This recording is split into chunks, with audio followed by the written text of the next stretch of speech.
તુલા રાશિના લોકો 10 ફેબ્રુઆરી પછી આ એક વ્યક્તિથી 3 હાથ દૂર જ રહેજો, કારણ કે કોઈ મોટું ષડયંત્ર અથવા દુશ્મન તમને નુકસાન પહોંચાડી શકે છે.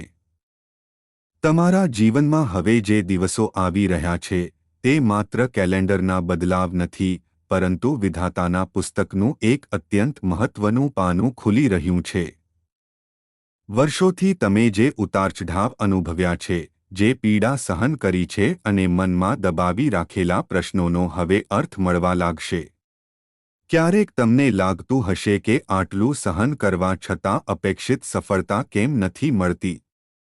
પ્રયત્નો કરવા છતાં કામ કેમ અટકે છે? આ બધું તમારા જન્મોજન્મના પુણ્ય, કર્મ અને આત્માની યાત્રાનું એક આધ્યાત્મિક ગણિત છે. હવે તે પુણ્યનું ફળ મળવાનો સમય આવી ગયો છે. આ સમય દરમિયાન થનારા મુખ્ય ફેરફારો. જન્મોજન્મના સંબંધોનો સંકેત. તમને અનુભવાશે કે અમુક ઘટનાઓ પહેલાં પણ બની ચૂકી છે. કોઈ વ્યક્તિને મળતા જ લાગણી જાગવી અથવા કોઈ જગ્યાએ જઈને શાંતિ મળવી એ તમારા જૂના કર્મોના સંકેત છે.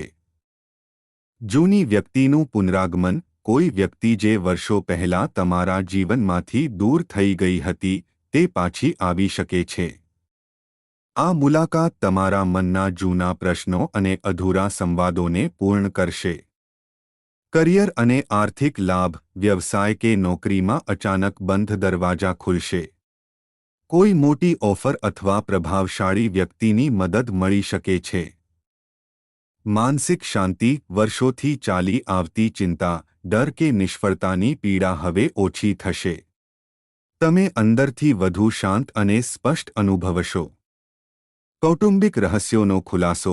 પરિવારમાં કોઈ જૂનું રહસ્ય કે સત્ય સામે આવી શકે છે.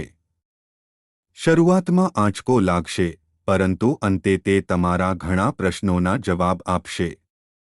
નકારાત્મક લોકોની વિદાય. જે લોકોએ તમારી કિંમત નથી કરી અથવા તમારી સાથે ખોટું કર્યું છે, તેઓ કુદરતી રીતે તમારા જીવનમાંથી દૂર થઈ જશે. તેમને તેમના કર્મોનું ફળ મળતું તમે જોશો. આધ્યાત્મિક જાગૃતિ. તમારું મન મંત્ર, જાપ, ધ્યાન અને સાધના તરફ વળશે. કોઈ ચોક્કસ દેવી દેવતા પ્રત્યે આકર્ષણ વધશે. ઈચ્છાઓની પૂર્તિ. જે સપનાઓ તમે છોડી દીધા હતા, તે હવે સાકાર થવાની દિશામાં આગળ વધશે. નસીબ તમારી તરફેણમાં વળશે. અંતર્જ્ઞાન. ઇન્ટ્યુઇશન. તમારા મનનો અવાજ મજબૂત બનશે. કોઈ પણ ઘટના બનતા પહેલાં જ તમને તેનો અહેસાસ થવા લાગશે. આત્મઓળખ. તમે તમારી સાચી ક્ષમતા અને શક્તિને ઓળખશો. જે નબળાઈઓ લાગતી હતી, તે જ હવે તમારી તાકાત બનશે. નિષ્કર્ષ. તુલા રાશિના લોકો માટે આ સમય માત્ર પરિવર્તનનો જ નહીં, પણ ન્યાય મેળવવાનો છે. વિધાતાએ આપેલા વચનો પૂરા કરવાનો આ સમય છે. અત્યાર સુધી જે કંઈ પણ થયું તે વ્યર્થ નહોતું, તે તમને મજબૂત બનાવવા માટે હતું. તમારે માત્ર પોતાની જાત પર, નિયતિ પર અને ઈશ્વરની યોજના પર વિશ્વાસ રાખવાનો છે. તમારું જીવન હવે પહેલા જેવું નહીં રહે. જન્મોજન્મનું પુણ્ય હવે તમારા જીવનમાં પ્રકાશ બનીને ઉતરશે.